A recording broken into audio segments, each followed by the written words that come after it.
How can we structure the change problem and involve stakeholders? Like the decision-making process, the first step of our change management framework is designed to make sure we understand the situation completely and have the support of other organizational members. Here are a few of the evidence-based strategies we can use to plan our change. Keep in mind, real changes don't typically progress through a series of neat stages. First, identify the scope of the change.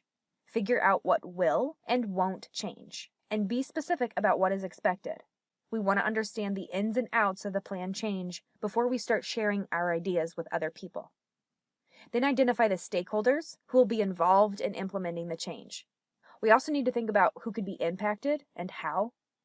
Consider employees, customers, investors, the community, and the long list of other stakeholders. Consider intended and unintended consequences. And consider ways to prevent the negative outcomes from happening. Even if we don't think a particular outcome is likely, we should still consider how it might impact people and the organization. We can involve stakeholders by asking questions like, where are we now? And where do we want to be? We also want to involve them throughout the rest of the process. Stakeholder participation builds commitment to the change and ensures we interpret the context accurately and completely. It's also important for the change agent or leader to clarify their role in the process. People will want to know who is in charge of the change and how they contribute to it. This clarification will help people feel more comfortable working with us since they know what to expect. The next step is to identify any external causes or reasons to move forward with this change. For example, are competitors making similar changes? Are there new government regulations that make this change necessary? Has the market changed recently? External causes can be just as persuasive as internal causes. It's also helpful to define the goals of a change initiative. Focus on measurable outcomes as opposed to tasks or activities. If you want to change your customers' buying habits, for instance, how will you know when they've changed? For many change initiatives, we need to measure expenses, value to the organization, and individuals' satisfaction with implementation.